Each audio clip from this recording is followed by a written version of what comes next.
What's going on, guys? Thanks for stopping in. I want to talk about Aaron Rodgers' comments on the offensive line, along with Connor McGovern's, Aaron Rodgers as a leader, and then the status of this Jets offensive line in general, and what we could do with the guys that we have here.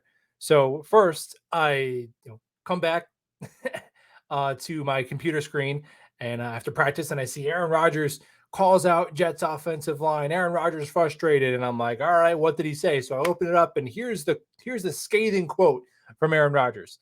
Quote, I feel like the interior has been a bright spot, pretty consistent for us.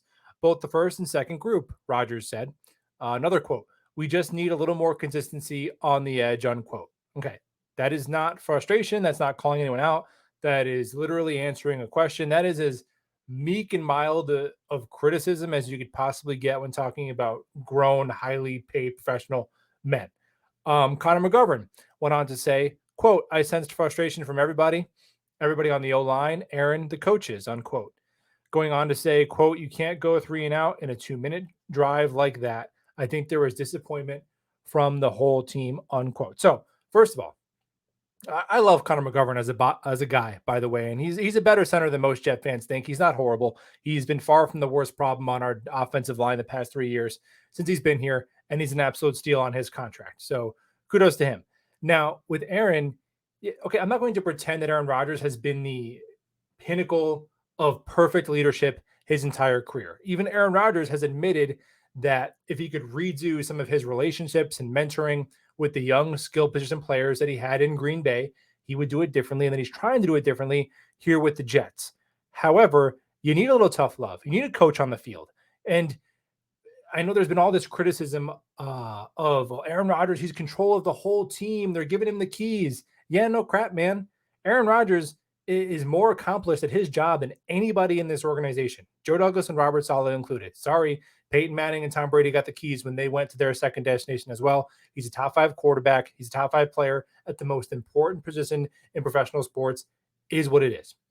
And how many training camps have these issues been happening, you think? But our quarterback never said anything about it because our quarterback was just too young to even know, too inexperienced to even understand what the standard of offensive line play that's competent enough to win a Super Bowl, which Aaron Rodgers does because he's done it. Or 3, just have the clout and the respect of his teammates for him to say something like that and for it to actually resonate. And I'm watching the opening monologue of Hard Knocks with Robert Saleh's speech. It's a good one if you haven't seen it yet. He gives a pretty awesome metaphor. And I've seen Robert Saleh give a bunch of motivational speeches. It's one of his best qualities as a speaker. He's very authentic. I think we can all agree leadership is kind of his forte. But I just believed it more because his quarterback is Aaron Rodgers. So you actually have a chance to accomplish the things you're talking about. It breathes legitimacy into your whole operation when you have that guy. And Aaron Rodgers is that guy. So there's that. Now, with this Jets offensive line, well, what's the good news? Okay, well, half of this quote where he's like super frustrated, allegedly, is him speaking glowingly about 3/5 of the offensive line. I feel like the interior has been a bright spot, pretty consistent for us, both the first and second group. Okay, well, what questions have I been yammering on and complaining that the sky is falling for the last couple weeks on the offensive line? One of them is Laken Tomlinson having a bounce back year. Now, does Aaron Rodgers saying this mean that Laken Tomlinson is going to bounce back and be a Pro Bowler this season? It does not. But I will take encouraging news where we can get it, and I think that's encouraging news. Ditto that on Elijah Vera Tucker. He came back from an injury. I think we all assumed to be 100%. It wasn't an ACL or anything crazy, but you go on season-ending IR. He comes back. He's never on the pup. He's not limited at all. So, boom, check. To some extent, from the information we have so far, starting to feel a little bit better about that. Now, another good nugget. Okay, Joe Tippmann was third stringer for a long time. Now he's getting reps with the second team. That whole Joe Tippmann's on the third string. This is crazy. We wasted a pick was insane. Look, Joe Tippmann might be a bust. It's still possible. I think it's very freaking unlikely. I think anybody who's taken the time to watch him play at Wisconsin would know that it's very unlikely. But Bijan Robinson was the third string running back for the Falcons in their first depth chart that just came out. He's going to be their running back 1. It doesn't mean anything. Sauce was behind Bryce Hall last year. So now he's already gone up to the second team. Now, if I had to bet, I'd say 60-40, it's McGovern. They want the veteran out there. But man, by the bye week, at what point is he just his athletic upside is too much to pass over, right? He was the first center off the board for a reason. And McGovern and Schweitzer are on basically vet minimum deals for a reason. So Joe Timmons Strong showing in the Hall of Fame game, him getting praise from Saleh. Rodgers saying that the second unit interior offensive line, which includes him, has been doing well, encouraging, and now he's getting a little bit of a promotion. Okay, interior offensive line, we're starting to feel better. At least I am.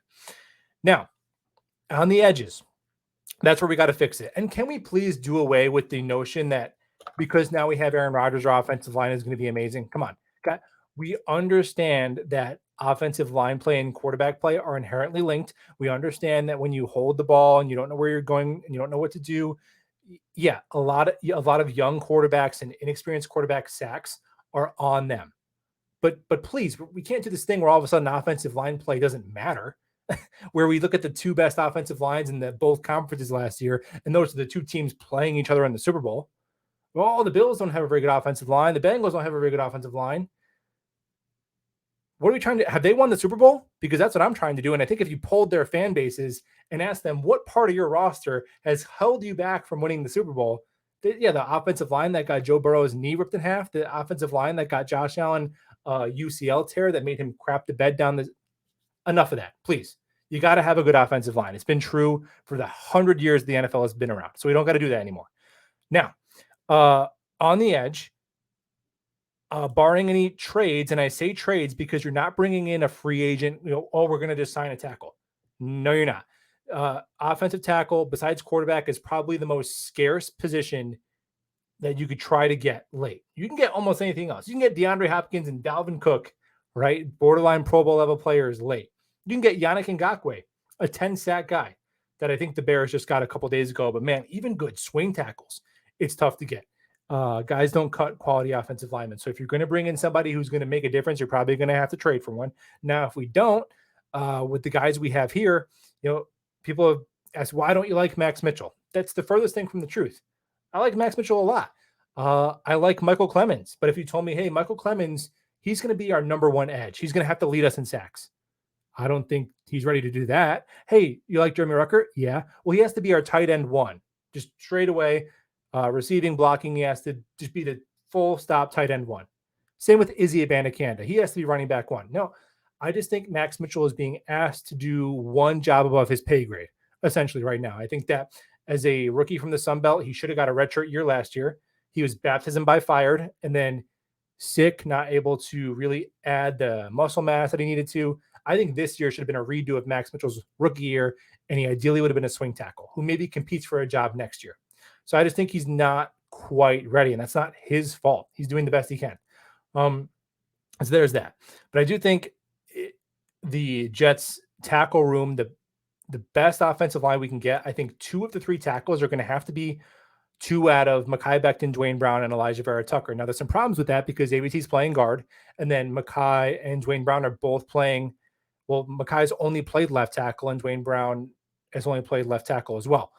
So if Mekhi can't play right tackle, which he said he's willing to, but he also said it increases the injury risk of his knee, and they haven't really put him over there. So, okay, I'll take Mekhi's word for that. I still wonder if you can't play one side of the line, it's going to blow your knee out, then you're probably not healthy enough to play football at all.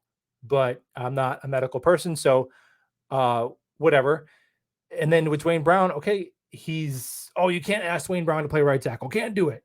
You can't put ABT. No. The only thing we can't do, the only thing we cannot do is have Aaron Rodgers getting hit a ton and have the biggest investment we've made in the player who the next 2 or 3 years hinges on getting hit and getting hurt, right? It's part of why is Aaron Rodgers going to bounce back? Oh, well, he was injured last year. Why was he injured? Oh, because the Packers' offensive line deteriorated. But he's going to come here and our offensive line is going to be better by osmosis. No.